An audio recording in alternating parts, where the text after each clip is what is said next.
Hello my dear friends, welcome back to English with Shyam sir. నేను మీ Shyam sir మాట్లాడుతున్నాను. Shyam sirs వొకాబులరీలోకి వెళ్ళిపోదాం. మనం చూస్తున్నాము the Hindu news paper, July 2 Hindu newspaper editorial కాలంలో ఒక చాలా పెద్ద ఆర్టికల్ వచ్చింది.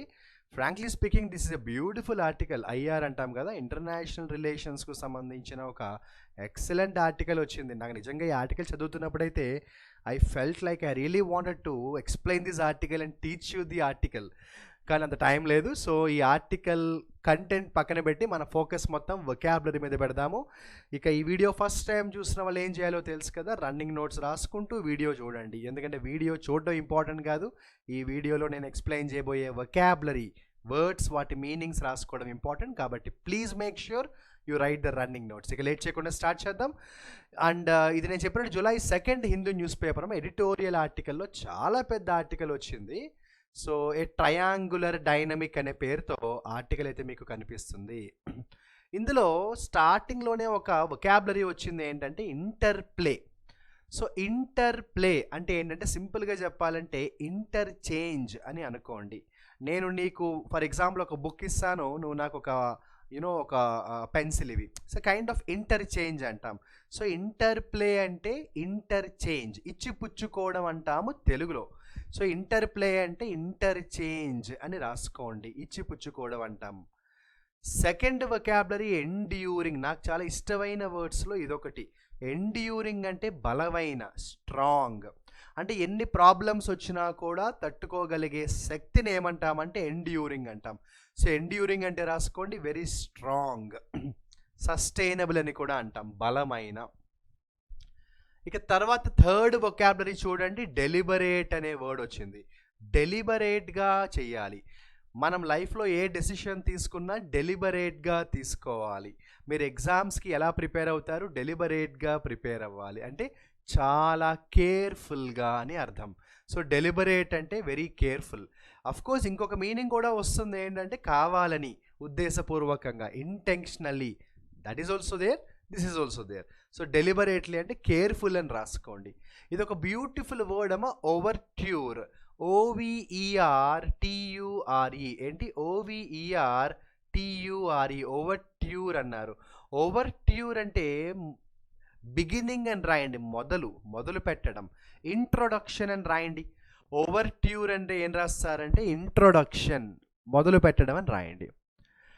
Laden, LATEN. లాడెన్ అంటే బరువు, ఏమో స్ట్రెస్ అని రాయండి. బరువు ఎక్కువ మోయలేక మనం స్ట్రెస్ ఫీల్ అయితే దాన్ని లాడెన్ అంటాం. అదొక యాడ్జెక్టివ్ ఫామ్లో వాడతాం బేసికల్గా. సో లాడెన్ విత్ అంటారు బేసికల్గా. ప్రిపోజిషన్ ఏమొస్తుందంటే I am stressed with a lot of projects, I'm stressed with a lot of work, అలా అనమాట. సో లాడెన్ విత్ అంటే స్ట్రెస్డ్ విత్ అని రాయండి. ఇక మీ అందరికీ వన్ వర్డ్ సబ్స్టిట్యూట్స్లో చాలాసార్లు నేనే చెప్పాను, నాస్టాల్జియా.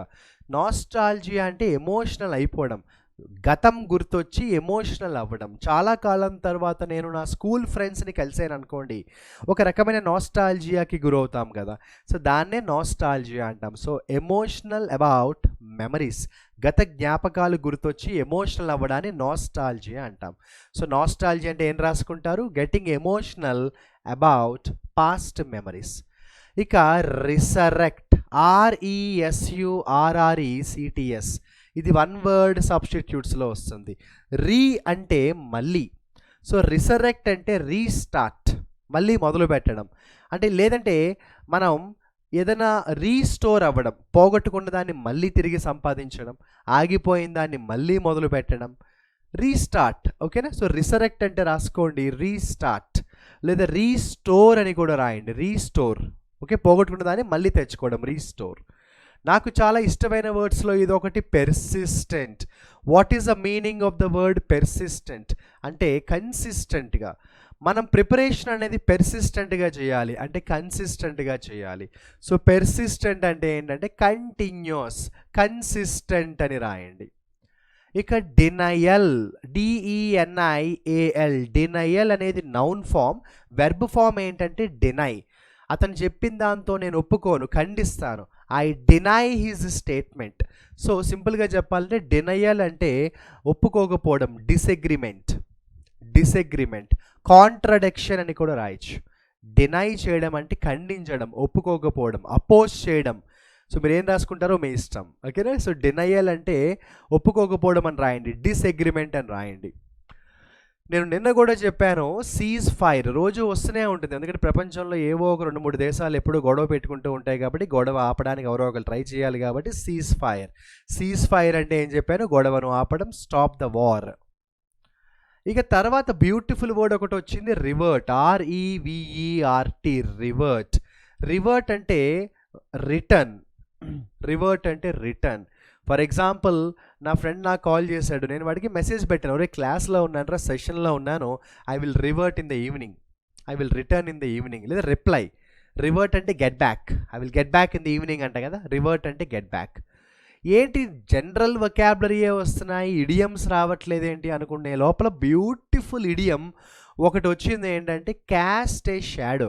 అది డార్క్ షాడో అవ్వడం లేదు. ఇడియం ఏంటంటే క్యాస్ట్ ఏ షాడో. క్యాస్ట్ ఏ షాడో అంటే సింపుల్గా చెప్పాలంటే బాధ పెట్టడం, టెన్షన్ పెట్టడం. మీకు అర్థమయ్యేలా చెప్తాను. నా ఫ్రెండ్ ఉన్నాడు, వాడి పేరు గణేష్. వాడు ఒక కొత్త బిజినెస్, మంచి బిజినెస్, చాలా కాలం కష్టపడి దాచుకున్న డబ్బులన్నీ ఇన్వెస్ట్ చేసి ఒక బిజినెస్ మొదలుపెట్టాడు 2020 ఫిబ్రవరిలో. ఎప్పుడు? 2020 ఫిబ్రవరిలో. మార్చిలో వచ్చింది ఎవరు? కరోనా. వాడి బిజినెస్ మొత్తం నాశనం అయిపోయిందిగా. అప్పుడు ఏమంటాము? The Covid cost A shadow on my friends business. So cost A shadow అంటే ఏంటంటే సింపుల్గా చెప్పాలంటే క్రియేట్ టెన్షన్, లేదంటే క్రియేట్ ప్రాబ్లం అని రాయండి. టెన్షన్ క్రియేట్ చేయడం, ప్రాబ్లమ్ని క్రియేట్ చేయడం. ఇంకొక బ్యూటిఫుల్ వొకాబులరీ వచ్చింది, మెటిక్యులస్లీ. మెటిక్యులస్లీ అంటే కూడా చాలా జాగ్రత్తగా, వెరీ కేర్ఫుల్లీ అంటాం. ఇందాక కూడా వచ్చిందిగా, deliberately, meticulously is equal to carefully. ఆ రెండు కూడా సినోనిమ్స్గా చెప్పచ్చు. కన్వర్జెన్స్ అనే ఒక బ్యూటిఫుల్ వొకాబులరీ అయితే వచ్చింది. కన్వర్జెన్స్ అంటే ఏం కాదు, కంబైన్ అవ్వడం, మిక్స్ అని రాయండి. కన్వర్జెన్స్ అంటే కలపడం, మిక్స్, MIX, మిక్స్ అని రాయండి, మిక్స్. ఇక తర్వాత creditable. So what is the meaning of creditable? Most creditable episodes అంటాం మనం. సో సింపుల్గా చెప్పాలంటే పొగడదగ్గ అని వస్తుంది, ప్రైజ్ వర్ది. క్రెడిటబుల్ అంటే పొగడదగ్గ. క్రెడిట్ అంటే నేను ఈ క్రెడిట్ వాడికే ఇస్తాను రా అంటాం కదా, అలా. సో క్రెడిటబుల్ అంటే ప్రైజ్ వర్ది, తెలుగులో పొగడదగ్గ. నెక్స్ట్ పారాగ్రాఫ్లో చూస్తే బ్లంట్ అనే వర్డ్ వచ్చింది, BLUNT, బ్లంట్. బ్లంట్ అంటే రెండు రకాలుగా చెప్పచ్చు. నేను ఒక మీనింగ్ అయితే చెప్తాను, ముక్కు సూటిగా అని రాసుకోండి. బ్లంట్ అంటే వెరీ ఓపెన్, వెరీ ఫ్రాంక్. బ్లంట్గా మాట్లాడడం అంటే ఫ్రాంక్గా మాట్లాడడం అని రాసుకోండి. సెన్షియర్. సెన్షియర్ అంటే క్రిటిసైజ్, విమర్శించడం, ఒక వ్యక్తిని విమర్శించడం లేదా తిట్టడం అంటాం. సో సెన్షియర్ అంటే రాసుకోండి, బ్లేమ్ లేదా క్రిటిసైజ్. నొటోరియస్ అంటే తెలుసు కదా, ఈజ్ ఎ నొటోరియస్ క్రిమినల్, లేదా the child seems to be notorious అంటాం. సో నొటోరియస్ అంటే ఏం లేదు, బ్యాడ్ అని రాయండి. నార్మల్ వర్డ్ రాసేయండి, పర్వాలేదు. నొటోరియస్ అంటే జనరల్గా బ్యాడ్ అని రాసేయండి, బ్యాడ్. ఏంటి ఒక ఇడియమే వచ్చింది, ఇంకో ఇడియం రాలేదా అని అనుకునే లోపల ఇంకో ఇడియం కూడా వచ్చింది. ఏంటి? ఇక్కడ వాడు స్ట్రక్ అని ఇచ్చాడు, అది పాస్ట్ టెన్స్లో వాడాడు. మామూలుగా ఇడియం ప్రెజెంట్ టెన్స్లో చెప్పాలంటే strike. Strike A card with, beautiful idiom. Strike A card with, జాలి చూపించడం. స్ట్రైక్ ఏ కార్డ్ విత్ అంటే షో సింపతి అని రాయండి, జాలి చూపించడం. రీసెంట్గా పలానా సంఘటన జరిగి ఒక 20 మంది చనిపోయారని తెలిసింది. ఆ సంఘటన చూసి అందరూ కూడా జాలి పడ్డారు. ఎవ్రీబడి ఈ striking A code with that incident. So strike A card అంటే రాయండి షో సింపతి, షో సింపతి. ఇక బ్యూటిఫుల్ వర్డ్ ఒకటి వచ్చింది, బట్రెస్. బట్రెస్ చేయడం అంటే బలాన్ని ఇవ్వడం, గివ్ సపోర్ట్ అని రాయండి. తెలుగులో చెప్పాలంటే బట్రెస్ అంటే బలోపేతం చేయడం అంటాం కదా, అలా అనమాట. సో బట్రెస్ అంటే బలోపేతం చేయడం. సో బట్రెస్ అంటే ఏంటంటే బలోపేతం చేయడం. సో బలాన్ని ఇవ్వడం లేదా బలోపేతం చేయడాన్ని ఏమంటామంటే బట్రెస్ అంటాం. సో బట్రెస్ అంటే గివ్ స్ట్రెంగ్త్ లేదా గివ్ సపోర్ట్ అని రాయండి. గివ్ స్ట్రెంగ్త్ లేదా గివ్ సపోర్ట్. నెక్స్ట్ అమ్మ బ్లూమింగ్, BLOOMING, బ్లూమింగ్. సింపుల్గా చెప్పాలంటే బ్లూమింగ్ అంటే ఇంక్రీజింగ్ అని రాయండి లేదా గ్రోయింగ్ అని రాయండి. పెరుగుతున్న. సో బ్లూమింగ్ అంటే గ్రోయింగ్, GROWING. బ్లూమింగ్ అంటే గ్రోయింగ్, పెరుగుతున్న. ఇక నెక్స్ట్ ఒక వొకాబులరీ వచ్చింది పెర్సిప్టబుల్, PERCEPTIBLE. పెర్సిప్టబుల్ అంటే స్పష్టంగా అని రాయండి, వెరీ క్లియర్. మరి టెక్నికల్ డెఫినేషన్ అవసరం లేదు, జనరల్గా చెప్తాను. పెర్సిప్టబుల్ అంటే రాయండి స్పష్టంగా, అంటే కంటికి కనిపిస్తోంది, నా చేతికి తాకుతోంది. పెర్సిప్టబుల్గా ఉందంటే యాక్చువల్గా చెప్పాలంటే which I can actually feel through my senses, నా సెన్సెస్కు తెలిస్తే పెర్సిప్టబుల్ అంటాం. క్లియర్ అని రాయండి, వెరీ క్లియర్.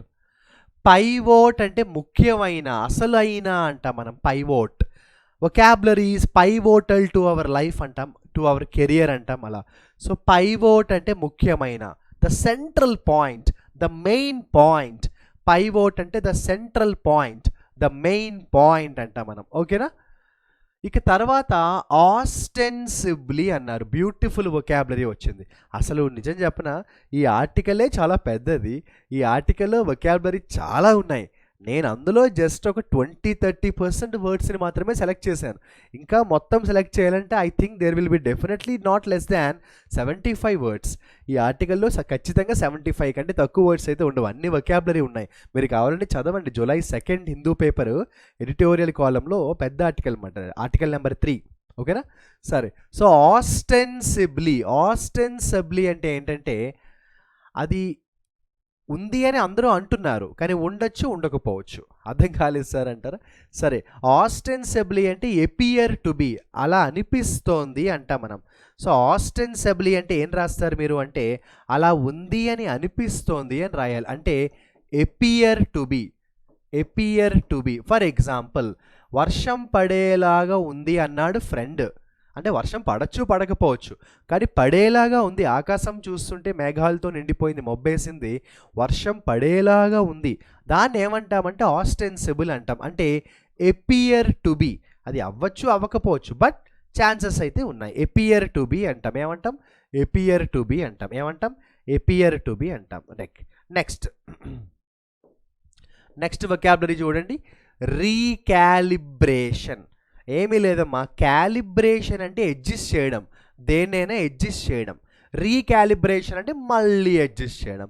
సో రీకాలిబ్రేషన్ అంటే రీఅడ్జస్ట్, మళ్ళీ అడ్జస్ట్ చేయడం, దేన్నైనా కూడా మళ్ళీ అడ్జస్ట్ చేయడాన్ని ఏమంటాం? రీకాలిబ్రేషన్ అంటాం. LAUD, లార్డ్ అంటే పొగడడం, ప్రైస్. లార్డ్ అంటే పొగడడం, ప్రైస్. నిన్న కదా ఐ థింక్, నిన్న ఆఫ్టర్నూన్ ఒక ఇంట్రెస్టింగ్ ఎక్స్పీరియన్స్ నా లైఫ్లో, అలాంటివి తక్కువ జరిగాయని చెప్పాలి. టీచింగ్ ప్రొఫెషన్కి వచ్చాను, స్టార్టింగ్లో చూశాను, మళ్ళీ నిన్న చూశాను. జనరల్గా స్టూడెంట్స్ మెసేజ్లు లేకపోతే ఫోన్స్ చేస్తూ లేదా కలిసినప్పుడు మాట్లాడుతూ ఉంటారు, ఎప్రిషియేట్ చేస్తూ ఉంటారు. నిన్న స్టూడెంట్ వాళ్ళ ఫాదర్ హీ కాల్ మీ, అంటే స్టూడెంట్ కాల్ చేశారు, సార్ నేను మీ యూట్యూబ్ ఛానల్ ఫాలో అవుతున్నాను సార్, ఈ శ్యామ్ సార్స్ వొకాబులరీ ప్రోగ్రామ్ నేను డైలీ ఫాలో అవుతున్నాను సార్ అని మా డాడీకి ఇస్తున్నాను సార్ అని వాళ్ళ ఫాదర్కి ఇచ్చారు. His father is a professor. He personally appreciated me so much అనమాట. అంటే ఇంకా ఆయనకి ఏంటంటే ఈ ప్రోగ్రామ్, ఇలాంటి ప్రోగ్రామ్స్ ఇంకా చేయండి సార్, ఈ యూట్యూబ్ కానీ ఫేస్బుక్ కానీ ఇన్స్టాగ్రామ్ కానీ ఈ డిజిటల్ ప్లాట్ఫామ్స్, సోషల్ మీడియా అంతా కూడా అన్నెసెసరీ ఇన్ఫర్మేషన్తో, ఇంకా చెప్పాలంటే మన యువతను పాడు చేసే విషయాలు ఎక్కువ నిండిపోయింది సార్, అట్లీస్ట్ ఎడ్యుకేషన్ మీద మీరు కొంచెం ఇలాంటి ప్రోగ్రామ్స్ ఇంకా చెయ్యండి అని. హీ వాజ్ సో హ్యాపీ అనమాట. నాకు ఎంత ఎనర్జీ వచ్చిందంటే ఆయన మాటలు విన్న తర్వాత అంత హ్యాపీనెస్ అయ్యాను. సో అంటే lauding, he was lauding my work. Laud అంటే ఏంటంటే ఎప్రిషియేట్, లార్డ్ అంటే ప్రైజ్, లార్డ్ అంటే ఎప్రిషియేట్. తర్వాత కంబస్టబుల్. యాక్చువల్గా కంబస్టబుల్ అంటే మంట పుట్టే, ఇన్ఫ్లేమబుల్ అంటాం కదా, అలా అనమాట. అంటే దేనివల్ల అయితే మనకి మంట పుడుతుందో, ఫైర్ పుడుతుందో దాన్ని కంబెస్టబుల్ అంటాం. ఇన్ఫ్లేమబుల్ ఇన్ఫ్లేమబుల్ అంటాం, ఇన్ఫ్లేమబుల్. నావిగేట్ అంటే డైరెక్షన్ అమ్మ. ఇప్పుడు నేను ఈ శ్యామ్ సార్స్ వొకాబులరీ అనే ప్రోగ్రామ్ వల్ల కానీ, లేదా ఇంగ్లీష్ విత్ శ్యామ్ సార్ అనే మన యాప్లో నేను ఇస్తున్న కంటెంట్ వల్ల కానీ మీకు ఒక దారి వెళ్ళిందో, మీకు ఒక దారి క్రియేట్ చేయగలిగితే అదే నాకు హ్యాపీ. సో నావిగేట్ చేయడం అంటే షో డైరెక్షన్, డైరెక్ట్ అనమాట, దారి చూపడం అనమాట. సో నావిగేట్ అంటే ఏంటంటే షో ద డైరెక్షన్. ఇక వాలటైల్ అంటాము. వాలటైల్ అంటే కొంచెం స్టెబిలిటీ లేకుండా ఉండడం. సో మీరు రెండు మీనింగ్స్ రాయండి. వాలటైల్ అంటే సెన్సిటివ్ అని రాయండి, లేదంటే అన్స్టేబుల్ అని రాయండి. వాలటైల్ లిక్విడ్స్ అంటాం, కెమిస్ట్రీలో వాడతాం. సో వాలటైల్ అంటే సెన్సిటివ్ అని రాయండి, లేదా అన్స్టేబుల్, స్టేబుల్గా లేనిదని కూడా రాయండి. ఓకేనా? రైట్ ఫ్రెండ్స్, అక్కడితో నేను ఈరోజు చాలా వర్డ్స్ చెప్పాను. ఇంకా చెప్పాల్సినవి అసలు చాలా ఉన్నాయి. అడుగడుగునా వొకాబులరీ ఉన్నాయి ఆర్టికల్లో. బట్ కొన్ని వర్డ్స్ అయితే నేను చెప్పాను. రన్నింగ్ నోట్స్లో నీట్గా రాసుకోండి. నేను నా టాస్క్ కంప్లీట్ చేశాను. మరి మీరు మీ టాస్క్ చేస్తారు కదా, హోంవర్క్ ఇస్తాను. అంటే తెలుసు కదా, నేను ఈరోజు చెప్పిన వర్డ్స్లో ఒక 3 వర్డ్స్ మీకు ఇస్తాను. వాటితో ఒక్కొక్క వర్డ్తో ఒక్కొక్క మంచి ఎగ్జాంపుల్ రాసి కమెంట్ సెక్షన్లో మెసేజ్ చేయండి. Word number 1 ostensible. దాంతో ఒక బ్యూటిఫుల్ ఎగ్జాంపుల్ అయితే రాయండి. ఒకవేళ మీకు ఆస్టెన్సిబుల్తో ఎగ్జాంపుల్ ఎలా రాయాలో అర్థం కాకపోతే ఏదో ఒక ఎగ్జాంపుల్ రాసేయడం కాదు. మీరు ఏం చేయాలంటే ఒకసారి ఈ వర్డ్ని గూగుల్ చేయండి. గూగుల్లో మీరు ఈ వర్డ్ని టైప్ చేసి చదవండి. అక్కడ ఎగ్జాంపుల్స్ ఉంటాయి, అవి కూడా చదవండి. Then you will understand how to create an example. అప్పుడు మీరు మీ సొంత ఎగ్జాంపుల్ మెసేజ్ చేయండి కమెంట్ సెక్షన్లో. ఓకేనా? Ostensible is word number 1. ఇక వర్డ్ నెంబర్ 2 ఏంటంటే ఇదిగో బ్లూమింగ్. బ్లూమింగ్ అంటే పెరుగుతున్న, గ్రోయింగ్. బ్లూమింగ్ అంటే గ్రోయింగ్. ఇక వర్డ్ నెంబర్ 3 ఏంటంటే స్ట్రైక్ ఏ కార్డ్ విత్. వాడు పాస్ట్ టెన్స్లో స్ట్రక్ అని రాసాడు, మీరు స్ట్రైక్ అని రాసుకోవచ్చు. Strike A card with. దీంతో ఒక బ్యూటిఫుల్ ఎగ్జాంపుల్ రాయండి. 3 వర్డ్స్ ఇచ్చాను నేను మీకు, 3 వొకాబులరీ. ఆ 3 వొకాబులరీతో 3 ఎగ్జాంపుల్స్ రాసి కమెంట్ సెక్షన్లో మెసేజ్ చేయండి. ఇక తెలియని వాళ్ళ కోసం చెప్తున్నాను, ప్లే స్టోర్లోకి వెళ్ళండి, మన ఇంగ్లీష్ విత్ శ్యామ్ సార్ యాప్ని ఇన్స్టాల్ చేసుకోండి. అక్కడ మీకు చాలా కోర్సెస్ కనిపిస్తాయి. ఏ ఎగ్జామ్కి అయితే ప్రిపేర్ అవుతున్నారో, ఇంగ్లీష్కు సంబంధించి ఎటువంటి గైడెన్స్ అయితే మీకు కావాలో దానికి సంబంధించిన కోర్సెస్ ఉన్నాయి, తీసుకోండి. హ్యాపీ న్యూస్ ఏంటంటే అందులో ఉన్న కంటెంట్ని మనం రిమూవ్ చేసి కొత్త కంటెంట్ యాడ్ చేస్తున్నాం. బికాస్ అంతకుముందు చెప్పిన కంటెంట్ ల్యాప్టాప్ సపోర్ట్తో మాత్రమే తీసుకున్న వీడియోస్ అవన్నీ కూడా ఇప్పుడు మనకి డిజిటల్ స్క్రీన్ ఉంది కాబట్టి డిజిటల్ స్క్రీన్ మీద మళ్ళీ నేను కంటెంట్ అంతా బెస్ట్ కంటెంట్ రికార్డ్ చేసి అవన్నీ కూడా యాడ్ చేస్తున్నాను. కాబట్టి ఏ కోర్స్కి అయితే ప్రిపేర్ అవుతున్నారో దాన్ని తీసుకోండి. వొకాబులరీకి సంబంధించి బ్లాక్ బుక్ వొకాబులరీ అని ఒక కొత్త కోర్స్ లాంచ్ చేశాను. ఆ కోర్స్ కూడా మీకు చాలా ఉపయోగపడుతుంది. ముఖ్యంగా కాంపిటేటివ్ ఎగ్జామ్స్కి ప్రిపేర్ అయ్యే స్టూడెంట్స్ అయితే బ్లాక్ బుక్ వొకాబులరీ కోర్స్ చాలా ఉపయోగపడుతుంది. ఇక లాస్ట్గా ఎస్ఎస్సి సిజిఎల్ ప్రిపేర్ అయ్యే వాళ్ళు ఉన్నారు. ఆగస్ట్ మంత్లో ఎగ్జామ్ ఉంది, మీ అందరికీ తెలుసు. ప్రతిరోజు లైవ్ క్లాస్ జరుగుతుంది ఎర్లీ మార్నింగ్. మీరు ఎస్ఎస్సి సిజిఎల్ కోర్స్ తీసుకుని డైరెక్ట్గా లైవ్ క్లాస్లో మీ డౌట్స్ నన్ను అడగచ్చు. జూలై 1వ తారీఖు నుంచి ఆగస్ట్ 15th వరకు 45 days 45 మాక్ టెస్ట్ కండక్ట్ చేయడం జరుగుతుంది. ఆల్రెడీ మాక్ టెస్ట్ నెంబర్ 1 స్టూడెంట్స్కి నేను కండక్ట్ చేయడం జరిగింది. మాక్ టెస్ట్ నెంబర్ 2 కూడా కండక్ట్ చేయడం జరుగుతుంది. ప్రతిరోజు ఒక మాక్ టెస్ట్ అయితే కండక్ట్ చేయడం జరుగుతుంది. ఇంకా ఏమైనా డౌట్స్ ఉంటే డిస్క్రిప్షన్లో కాంటాక్ట్ నెంబర్ ఇస్తాను, కాంటాక్ట్ చేయండి. వొకాబులరీ విషయంలో మాత్రం కాంప్రమైజ్ కాకండి. ఎందుకంటే 1 monthలో గ్రామర్ నేర్చుకోవచ్చేమో కానీ 1 monthలో వొకాబులరీ అయితే నేర్చుకోలేము. వొకాబులరీకి కనీసం ఒక 1 year ముందు నుంచే ప్రిపరేషన్ ఉండాలి. ఇక లేట్ చేయకుండా ఈ వొకాబులరీ బుక్లో రాసుకోవడమే కాదు, నేను ఇచ్చిన 3 wordsతో హోంవర్క్ చేయండి. కమెంట్ సెక్షన్లో మీ ఎగ్జాంపుల్స్ని మెసేజ్ చేయండి. ఎప్పుడు చెప్పేదే, వొకాబులరీ మనకి బలం అవ్వాలి కానీ బలహీనత కాకూడదు. Remember my dear friends, vocabulary must be your strength, it must not be your weakness. Wish you all the best. Signing off, me Shyam sir.